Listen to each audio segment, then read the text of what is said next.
Welcome to the Problemers Channel Season 3, Episode 38, the episode which I titled, What Do Mathematicians Do All Day? Or the evaluation of the Euler-Poisson integral via the Squeeze Theorem, because in this episode we will do precisely that. We will see how the famous by now Euler-Poisson or the Gaussian integral can be evaluated using the Squeeze Theorem. But before we deep dive into the underlying mathematics, as a traditional and friendly reminder, if you're joining our channel mid-season, then first of all, thank you very much for your vote of confidence.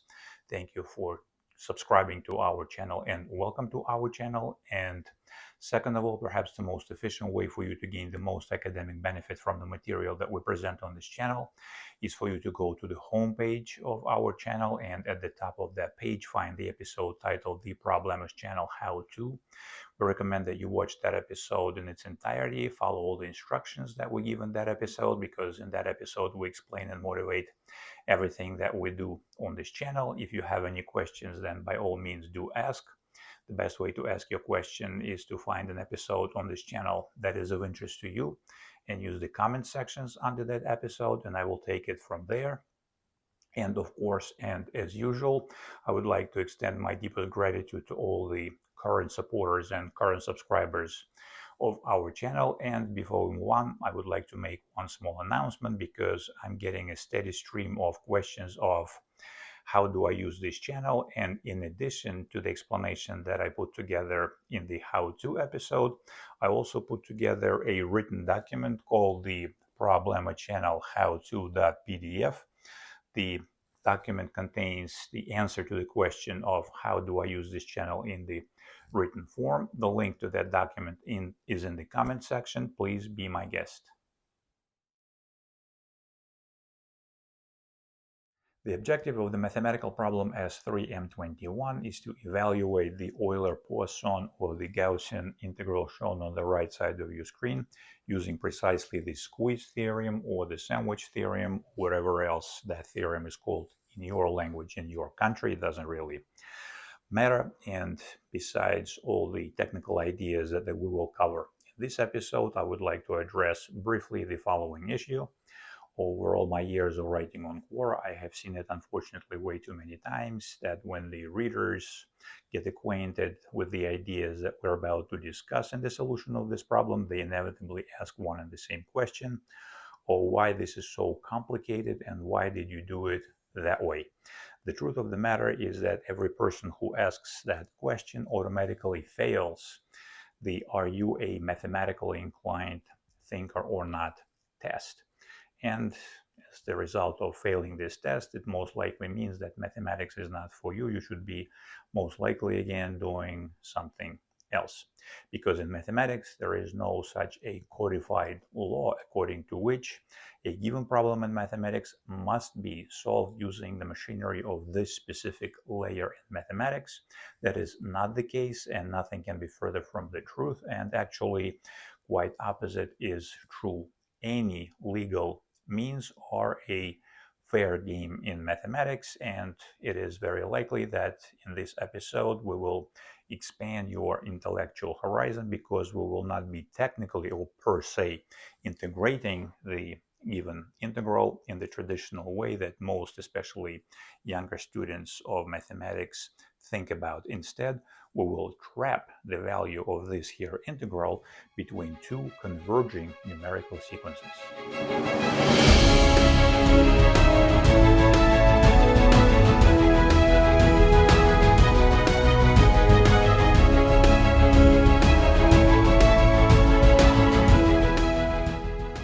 The indoctrinated viewers of our channel already know that first and foremost, mathematics is an art of telling a story. But before we can tell a story, the underpinning of that story is the first-class citizen of mathematics is Her Majesty Idea. Idea is the first-class citizen in mathematics, and whatever will transpire in the next several minutes is secondary to the idea that again underpins all the manipulations that will follow. And as a motivation for that idea, let us think together about what exactly any definite Riemann integral is. At this very technical level, any definite Riemann integral, be that integral proper or improper, and when the definite Riemann integral is improper, that integral can be taken over a finite interval or over an infinite interval. It doesn't really matter, but essentially such an integral is a limit.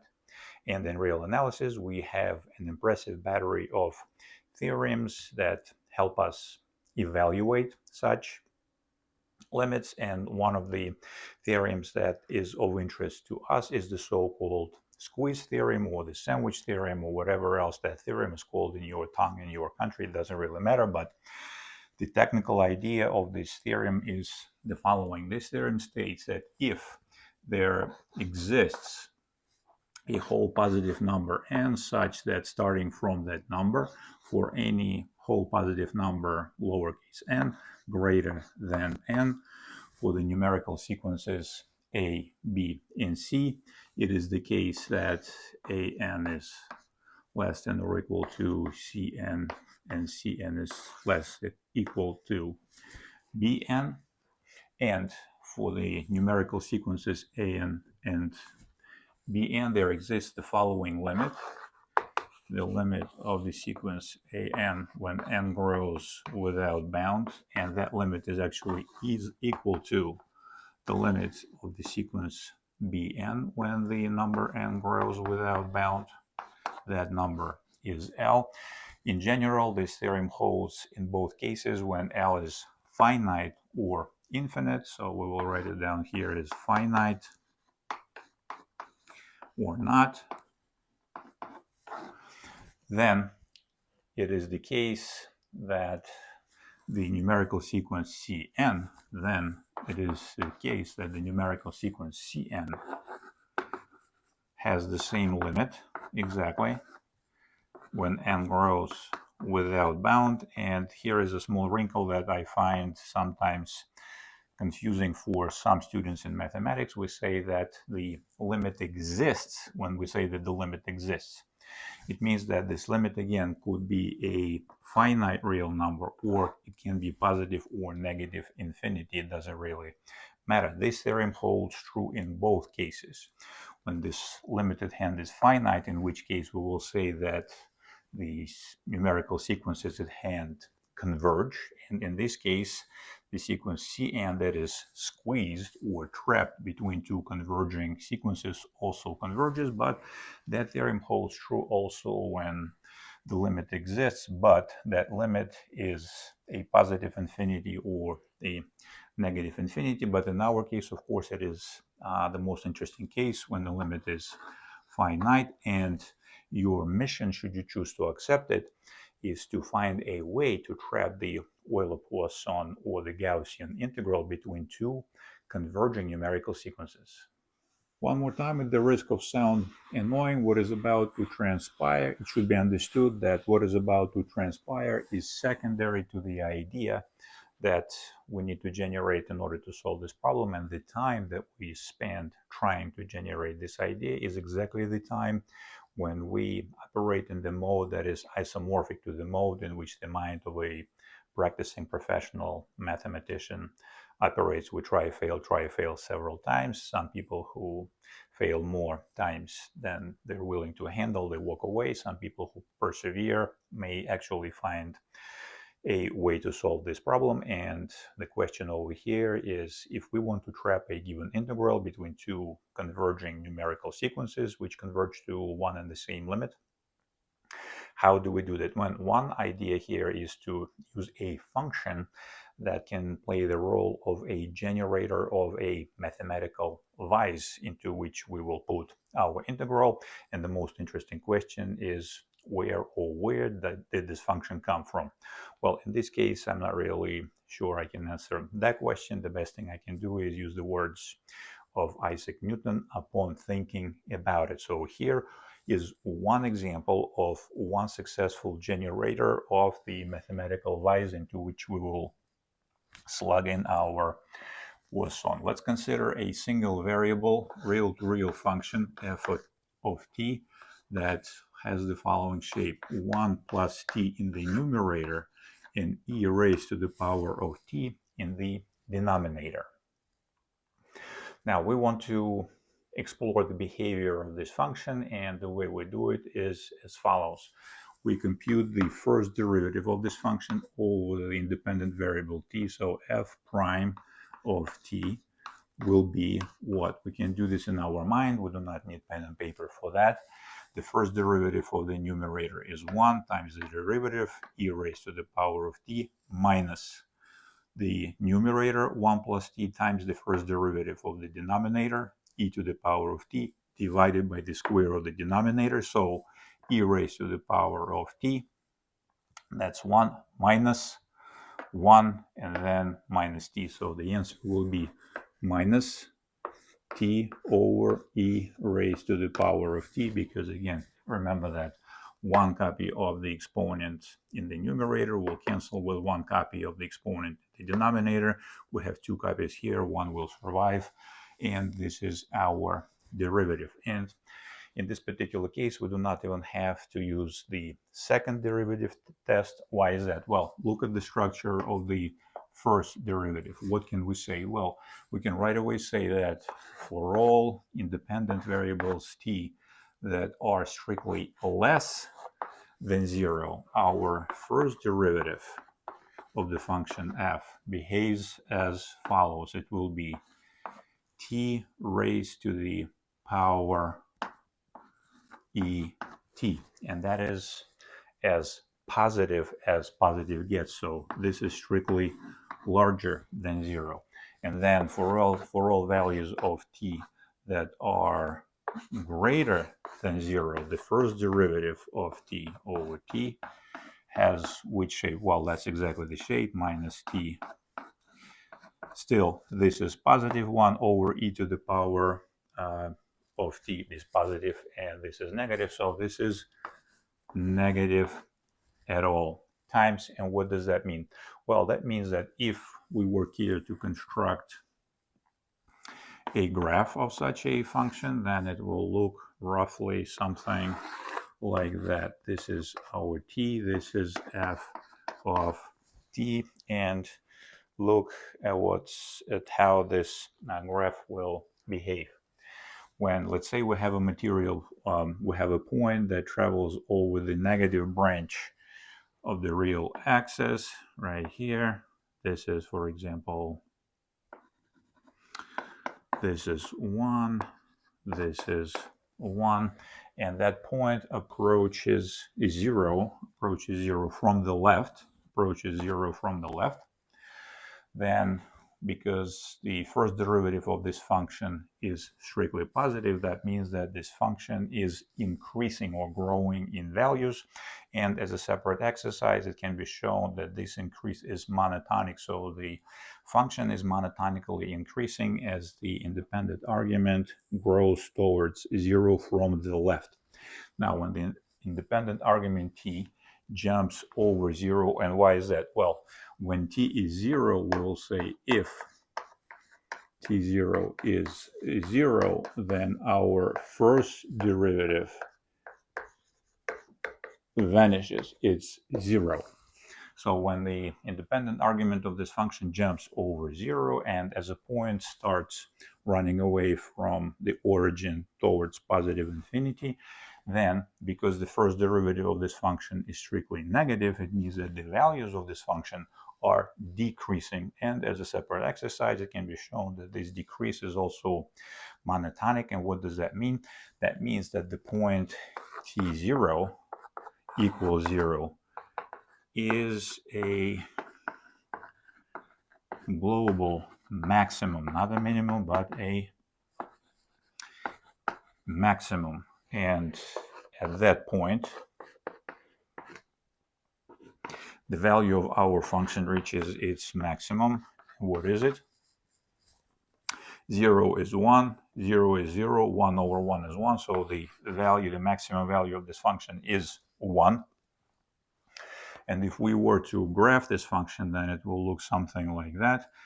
It will go this way, reach its maximum, and then it will gently diminish like so. And that means that for all values of t that are not equal to 0, which inequality holds? It means that 1 plus t times e raised to the power minus t is strictly less than 1. And here is a warm and fuzzy graph of this function. This function shown graphed nicely with the professional software. I use GeoGebra. Here is what this graph looks like.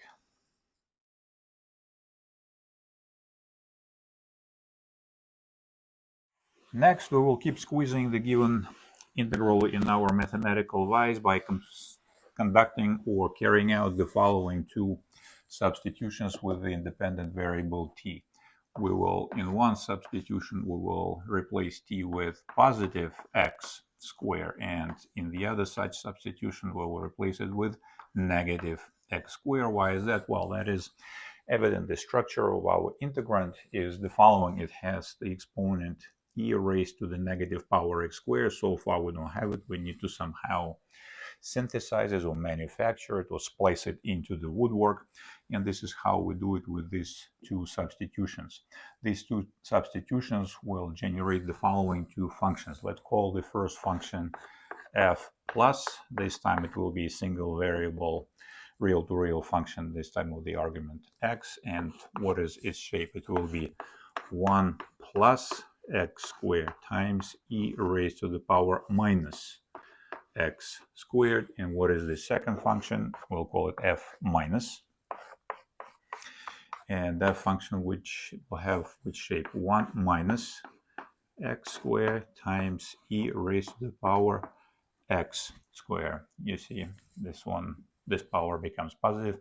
Now again, we want to get the feel for how these functions behave, and our claim over here is that still the point x equal to 0 remains the global maximum for both of these functions, and the maximum value that these functions achieve over the entire real line is still 1. And we prove this claim in a similar way. The first derivative of the function f plus, once you compute it, you will see that precisely because of this clever summed 1, the elements or the members of this first derivative of the function f plus that are bound to the exponent with x, with the linear copy of x, they will cancel each other out due to the presence of this minus over here. So this derivative will be minus 2x cubed times e raised to the power minus x squared. And the first derivative of the function minus f minus x will also actually be the same, but this time the minus will show up because there is a minus over here in front of the x squared. So once you do this exercise, again, I do not want to insult your intelligence. Taking first derivatives is baby differential calculus. This is a mechanical exercise, so this will be minus 2x raised to the third power e raised to the power x squared. And again, we do not need to use the test for the second derivative, because actually if you want to carry out this experiment, you will see that the second derivative at the suspicious point x equal to 0 is 0, and the third derivative is 0. The first time the derivative of either of these functions is actually not 0 at the point 0 is the fourth derivative, and because the order of the derivative is even, then we have a chance to have a maximum or a minimum, because if the first time the derivative becomes 0 at a point of suspicion, when that order is odd, then there can be no maximum or minimum at this point. But we do not need to drill that deep. The first derivative test is enough, because look at this again. For all x that are less than 0, what do we have? F prime of plus of x. Look at this. This argument x is raised to an odd power, so this is always negative number. -1 times -1 is always what? Positive, and this is always positive. So the first derivative to the left of 0 is always positive. That means that the function is increasing, and in this case it is increasing monotonically, and for all x greater than 0, the first derivative will be less than 0, again for the reasons that are evident. In this case, the same exactly deal. For all x that are less than 0, the first derivative of the function f minus of x will be greater than 0. Look at this. A negative number raised to an odd power is always negative. -1 times -1 is +1. This is always positive, and there we go. To the left of 0, the first derivative is positive. That means that the function grows, and it can be shown that it grows monotonically, but we do not need that. And for all x greater than 0, f prime minus of x will be what? It will be less than 0. In either case, when the function jumps over the suspicious value of x equal to 0, that means that the function is increasing from the left of 0 and decreasing from the right. That means that the value of 0, the value of x0 equals 0, is exactly the value that delivers an extremal value. And because the first derivatives, while they step over that point of suspicion, behave this precise way, that means that this point is precisely the point of maximum, global maximum. And either way, this is 1, this is 1, this is 0, this is 0. So 1 in either case, the maximum value of 1 for both cases. And if we were to graph these functions, then again, roughly, my artistic rendering will show you that these functions look as follows. On the top in yellow, these functions will be kind of flat like this. A little bit over here goes like this, and then it diminishes, and this will be the function f plus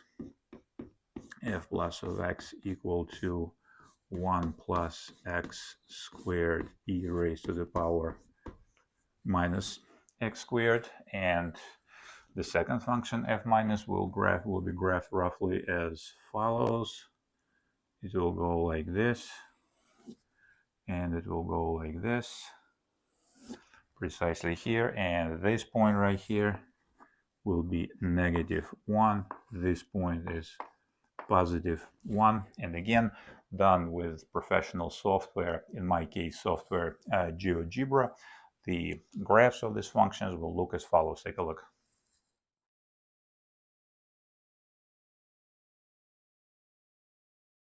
Observe that now we essentially prove that for all x distinct from 0, it is the case that our function f plus is strictly less than 1, and our function f minus by value is strictly less than 1, and all that remains to do is put the squeeze on our integrand. From the top relationship, what does it follow? Well, if we divide this inequality, both sides of this inequality, by y and the same strictly positive non-zero real number called 1 plus x squared, what will we have? We will have e raised to the power minus x squared less than 1 divided by 1 plus x squared. Would you agree? Yes. And now we work with the second inequality. We multiply both sides of this inequality by one and the same strictly positive real number called the reciprocal of this factor over here. The sign remains the same, so that means that e raised to the power minus x squared is strictly larger than what? Than this horns down parabola 1 minus x squared. And now we managed to put our integrand in a mathematical vise. And if we were to graph these functions, then we will have the following. Look at this again. On the top over here, we will have, well, let's say like this. It will go, the horns down parabola will go like this way. And where will we have it? We will have, let's say, -1 over here. So the horns down parabola will go this way. This will be, which function? This will be 1 minus x squared. This is this part right here. Then we will have our integrand that we're interested in. It will go like this, this way and this way. And here it will go this way. And this will be, let's put it this way right here, e raised to the power minus x squared. And on top of it will be what? Will be this wonderful function, 1 divided by 1 plus x squared. So the graph of that function, it will also play games with positive unity, but then it will go like this. So in other words, this function will always be above the function that represents our integrand e raised to the power minus x squared. And of course, we will be interested in this part right here, in this portion of the graph momentarily. But one more time, for a warm and fuzzy feeling done with professional software, in my case GeoGebra, these graphs will look as follows.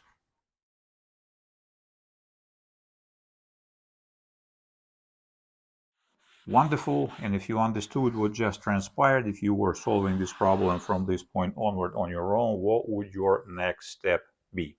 The next step is to demand that all the elements in this inequality are strictly positive, or at least non-negative real numbers, because in the next step we will raise all the elements of this inequality to one and the same strictly positive integral power n. And in this case, we will demand that for the left most inequality over here, look at this. Once the real numbers x step away from +1 to the right and from -1 to the left, then this demand that all the numbers in this inequality are strictly positive, or at least non-negative, is violated. That is why we limit ourselves for the next step to the real numbers on the left-hand side of this inequality that are trapped in this interval from 0 to 1.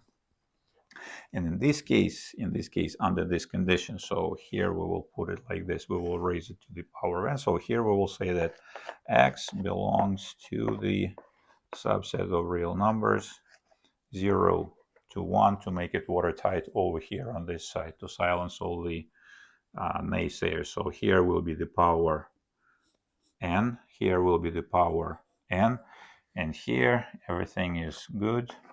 We raise this to the power of n. And why is this allowed? Again, because we demanded that all the elements of this inequality are non-zero real numbers, and it is permissible in this case to raise all the elements of this inequality to one and the same strictly positive integral power n. 1, 2, 3, 4, 5, 6, 7, and so on.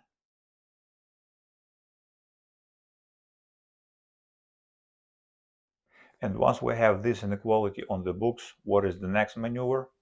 Exactly, the next maneuver to use the corresponding theorem from real analysis, which says that if a pair of functions is Riemann integrable, again, whether the integrals here refer to proper or improper Riemann integrals, and these two functions obey or honor a certain inequality, then the integrals over these functions or the integrals over these inequalities will hold. And carefully, we integrate the leftmost inequality in this particular case from, again, look at this, from 0 to 1, because this is how we earned the right to raise all the elements of this inequality to one and the same positive integral power n. So here we will take the integral from 0 to 1. Here we will take the integral from where? From 0 to positive infinity, exactly, because look over here, we have this branch of our function e raised to the power minus x squared going into positive infinity. And on the rightmost inequality, what we will do, we will integrate this thing from 0 to positive infinity.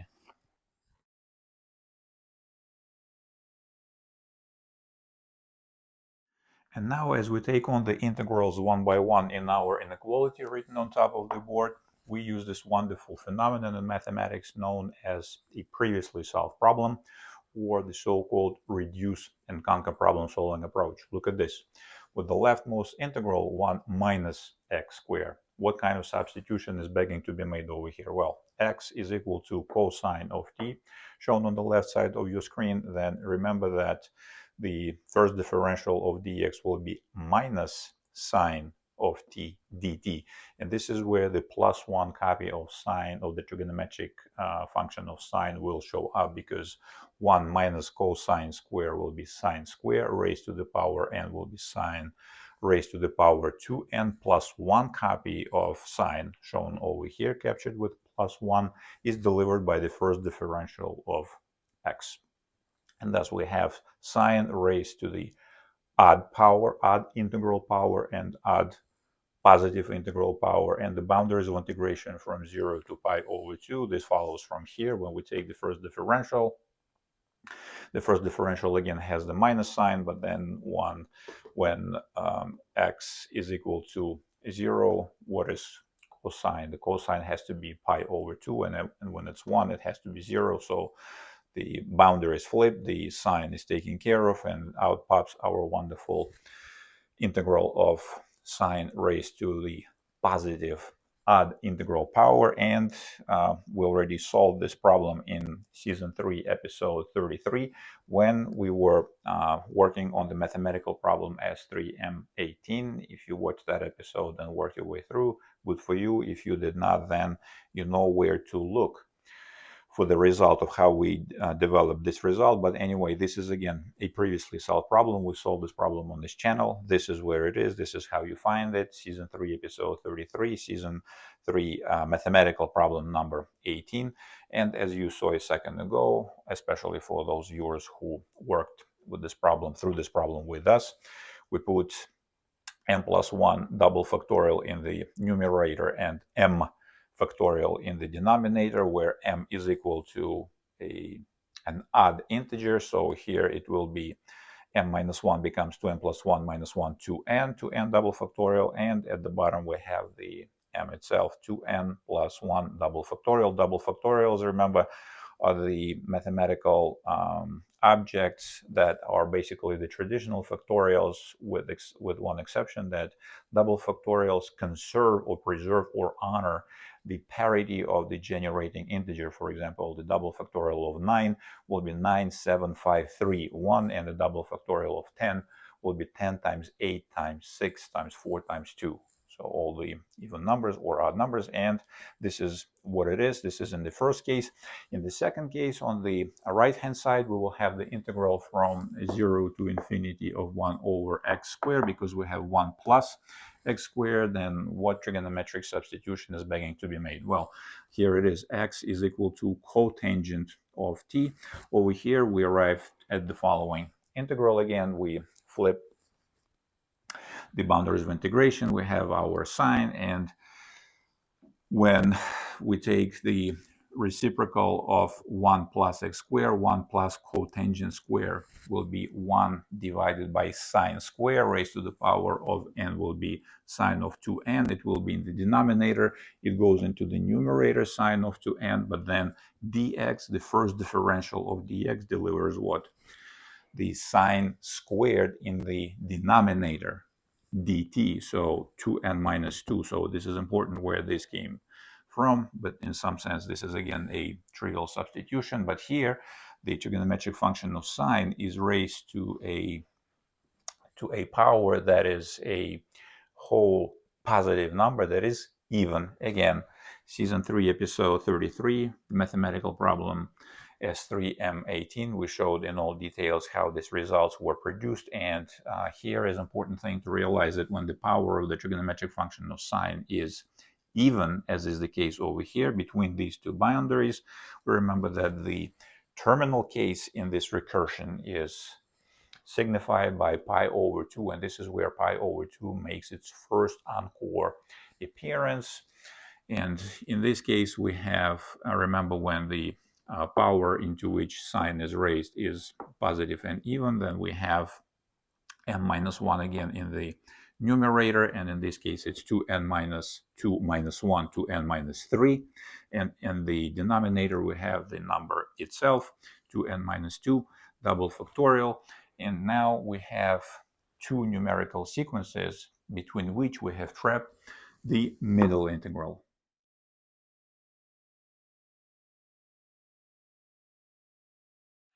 Awesome. Right about now, what would you do with the middle integral over here? Well, what I would do is that I would introduce the following substitution. Which one? We will say t is equal to x times square root of n, because then we will erase n from the exponent, from the power of our exponent. This means what? That means that for the first differential we have square root of n times dx, and that means that for dx we have 1 over square root of n times dt. Would you agree? And for the boundaries of integration, we have when x tends to 0, t tends to 0. When x tends to positive infinity, t tends to positive infinity. So the whole thing percolates into what? Still the integral from 0 to positive infinity, e raised to the power minus t squared dt. And the whole thing is multiplied by 1 over square root of n. So if we designate this as I, or the whole integral over here as I, so what do we have? Then we have our integral I divided by square root of n. You see, this maneuver is nothing but the proverbial, I don't know, high school or middle school of integral calculus. So now you understand where this came from.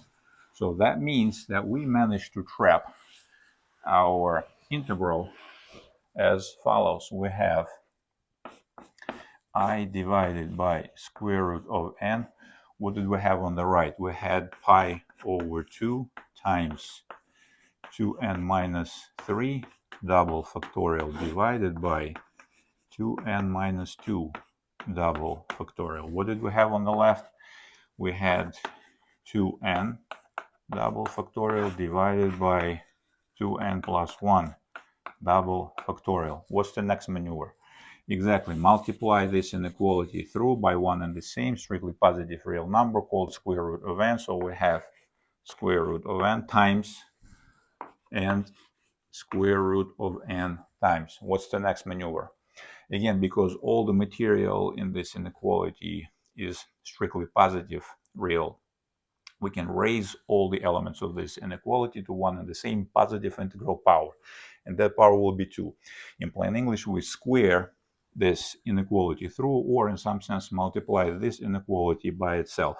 All the signs stay, but what do we have in the middle? In the middle we have the square of our integral. In the middle we have the square. Then on the left, what happens? Square root evaporates. We have n times this thingy squared, this double factorial squared, pi becomes squared, 2 becomes squared, 2n minus 3 double factorial squared, this thing becomes squared, and the square root of n evaporates. You see, we have it times n, like so. And now that we have this inequality on the books, what will be the next maneuver strategically overall? Essentially, what are we doing? Well, we want to take the limit. We want to take the limit of this whole thing through when n grows without bound. And now it may look very scary and quite horrible, but there is more to mathematics than meets the eye. It turns out what's lurking in the left numerical sequence and the right numerical sequence over here is the so-called Wallis product for pi. And again, this is another wonderful instance of reduce and conquer. This is a problem that we solved on this channel actually in the previous episode. And the first application of our decomposition of the trigonometric function of sine into an infinite product was the so-called precisely Wallis product for pi. This may sound complicated, but it's not really that complicated. Remember that in season 3, episode 37, I'll show you in a second, we deduced the following result as the first application of the decomposition of the trigonometric function of sine into an infinite product. This is the result shown at the bottom left in yellow, the one that we obtained for the representation of pi. This is an infinite product that on the practical side converges very, very slowly, but we did this in season 3, episode 37, while we were solving the mathematical problem S3E38. Again, if you missed that episode, you know where to find it. This is the result that we obtained, but as an economy of symbols, if you will, or if we want to avoid the notation of an infinite product, then the same representation of pi over 2 can be written as a limit 2n double factorial squared in the numerator, then 2n minus 1, it is important, pay attention over here, 2n minus 1 double factorial squared times 2n plus 1. This is how this particular infinite product can be partitioned. And again, this is not that complicated. You can construct this limit yourself. For example, the instance of this limit when n is equal to 4, then we have 8 double factorial is 8 goes 8, 8, 6, 6, 4, 4, 2, 2 in the numerator. And what do we have in the denominator? Well, look at this. We have 3, 3, 5, 5, 7, 7, and then 9. And the way we do it over here is as follows. According to this part of the expression of the limit, look at this. We simply partition our products like this. We grab the next one from here. So we have 2 times 2, that's the square of the even number 2, and then 3 times 3, which is the square of the corresponding odd number. And then off we go. We grab 4 and 4 like this. 4, 4, 5, 5. Then we grab 6, 6, 7, 7 like this. You see, we grab it like this, and then 8, 8, and then 9 is, in some sense, the integer that goes forward, and that is this guy right here. This is 2n plus 1 corresponds to this when n is equal to 4. 2 times 4 is 8, plus 1 is 9. There we go, 9. And that means that we can evaluate. Remember, keep in mind this representation of pi over 2, because we will use it in order to deal with this limit and with this limit as follows.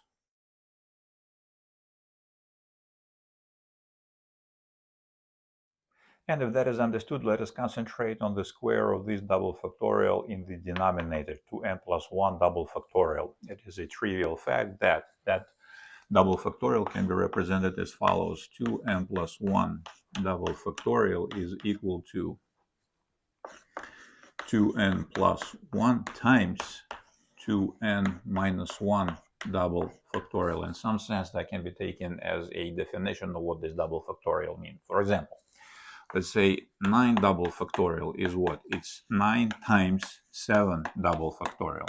You see, and what is 7 double factorial? It is 7 times 5 double factorial. So this is how we roll with this thing. And if that is understood, that this is precisely how we decompose the square of this double factorial in the denominator on the left-hand side over here. We're right.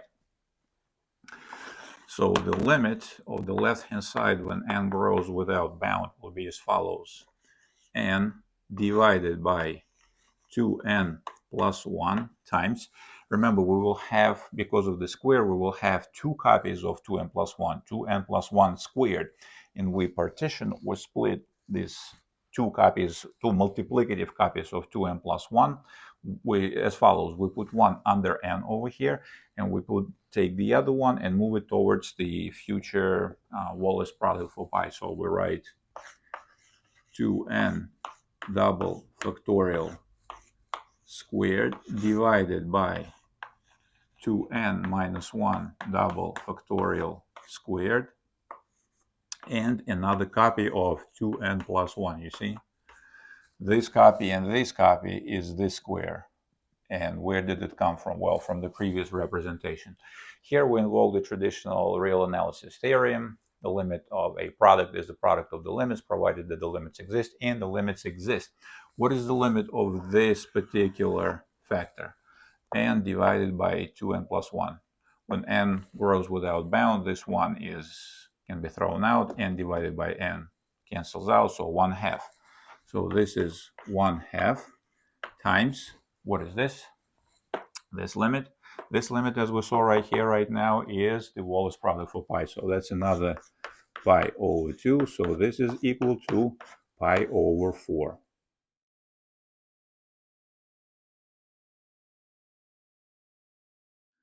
Wonderful. Let's talk the right limit over here. How would you handle this guy? Well, here is my idea. You can suggest your idea in the comment section, but the maneuver here that leads to victory in a fairly straightforward manner is the following: the substitution n into k plus 1.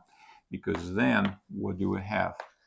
2n minus 3 becomes what? 2k plus 2 minus 3. 2 minus 3 is minus 1, so this becomes 2k minus 1.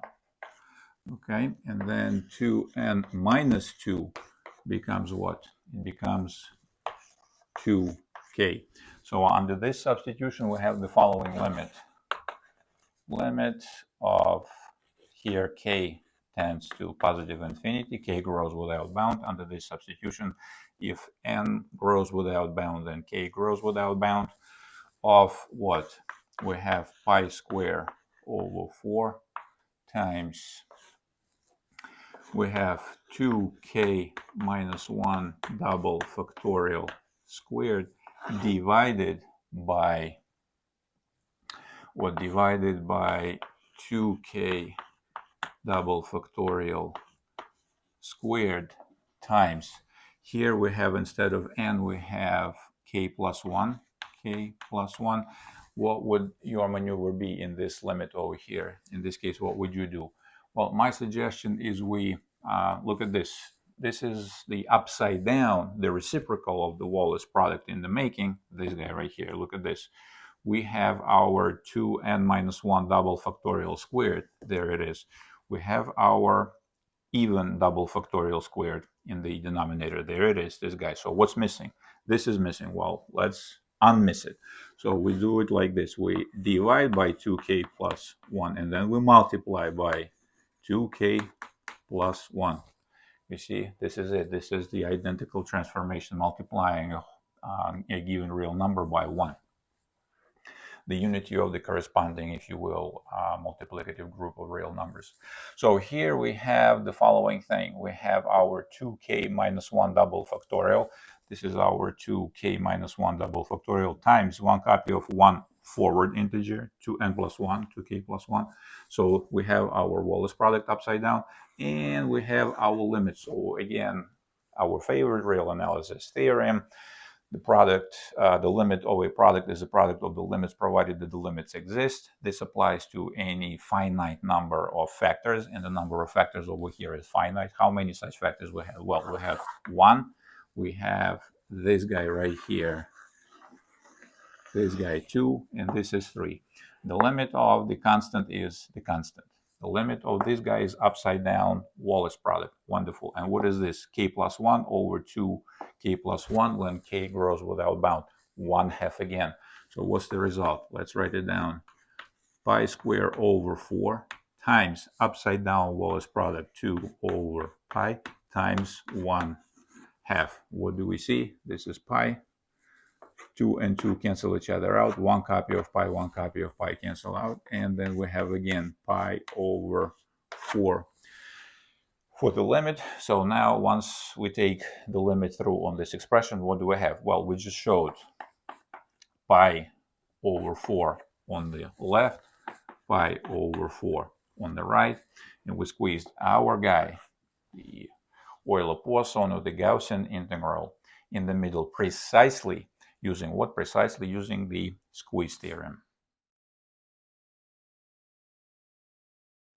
And fundamentally we are done, because again, by the corresponding Squeeze Theorem, we have the following result. We managed to trap our Euler-Poisson integral in the mathematical vise that looks as follows. I square is less than pi over 4, and when we pass to the limit, it is important to understand that if this relation holds between the elements of certain numerical sequences, then once we go to the limit, that this can change to equal to, less than or equal to. So in this case, we have the relationship across the real numbers. And what does that mean? Well, it can only hold when I is precisely square root of pi over 2, and we have our result, the integral from 0 to positive infinity of e raised to the power minus x squared dx is square root of pi over 2. We evaluated this integral, as you saw, without doing any integration proper or doing things that most, especially younger students of mathematics, think they should be doing. So this is, I hope, a way to expand your intellectual horizon and think about what integration is to begin with. This is not precisely the thing maybe that you were thinking that it is. And because the function is even, it is evident that what do we have from here? That the integral that runs over the entire real line from negative infinity to positive infinity will be twice the integral shown over here. This is I. Then we have the following result: the integral from minus infinity to plus infinity e this x squared dx is precisely square root of pi. And again, remember, I would like to impress on the minds of all of our viewers that they should not lose the forest for the trees. All the computations that you saw unfolded later were the aftermath, and pun intended, of the basic idea. What was the basic idea? Well, the basic idea was basically, well, we had two basic ideas. Every definite Riemann integral, proper or improper, is essentially what? It's a limit. It's a limit. And in real analysis, we have an impressive battery of theorems that help us compute these limits. And the second idea was to have a generating function that had the following shape: 1 plus t times e minus power minus t, and we took it from there. Now, this is it for the problem S3M21, and we will move on to a new challenge next. And before I formulate the next challenge, I would like to iterate one more time with respect and in reference to the previous material is the following: an integral and inseparable part of the very fabric of studying mathematics correctly should be exactly the process that we undertook in this episode, and that amounts to the following: fixing a given problem and then trying to construct as many different enough solutions for that problem as you can muster. The more, the merrier. Now we will move on to the next challenge. This challenge will be the problem in physics. This problem will be S3P9, and this will be a sister problem of the physics problem that we solved in the previous season, in season 2, episode 54, when we were solving the problem S2P2. That was the part of the whole idea of dealing with the so-called mathematical equivalence. In that problem, we had a massless, absolutely rigid rod of length L rotating in the horizontal plane about a vertical axis shown over here, about a fixed point, and on that rotating rod, the angular velocity is known and given, omega 0. On that rod from the axis of rotation, distance measured L0, they're fixed a point mass, a bead, let's say, with a thread, for example, and then at some point the thread is cut, and without friction, this bead begins sliding away from the axis of rotation towards the free edge of the rotating rod. And the objective in this problem is the following: find the separation velocity of the bead with respect to the rod, and number 2, find the separation time. But we remember in this discussion over here, I mentioned that due to the law of conservation of angular momentum, as the point M moves away from the axis of rotation, it will be more and more difficult to keep the same angular velocity, or will be more difficult, intuitively speaking, to rotate that mass that increases its distance from the pivot point over here. And hopefully many students saw it in the class for demonstration, or even in figure skating, when the figure skater rotates with the arms close to the torso. This rotation happens at a very high rate of angular velocity, very fast. The person is spinning fast. But the moment the person starts taking the hands away and basically moving the mass away from the pivot point, the rate of rotation slows down. So basically the same idea over here. In the problem S2P2, we assume that all the way, nonetheless, all the way through the motion of the bead as it slides off the rod, the angular velocity is maintained the same as omega 0. That was the assumption. That means there was an internal input into the system where, I don't know, I'm not an engineer, but I would say that, for example, two gears that are in contact and mesh well are positioned or operate in such a way that extra power is supplied to the axis of rotation, so the angular velocity is maintained at the same level. Now, in this problem, and back then in season 2, episode 54, I mentioned that I would like to solve this problem under the assumption when there is no external input anymore into the system.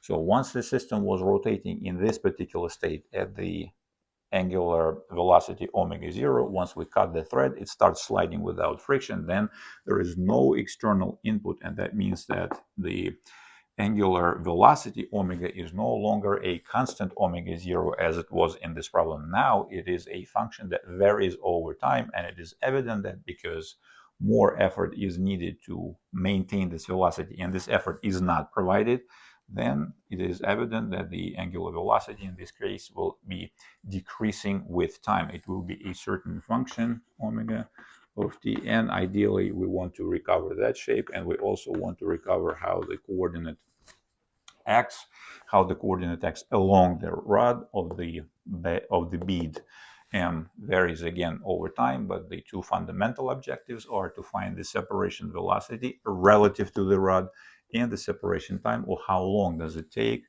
for the bead to slide off the rod and reach its free spinning edge.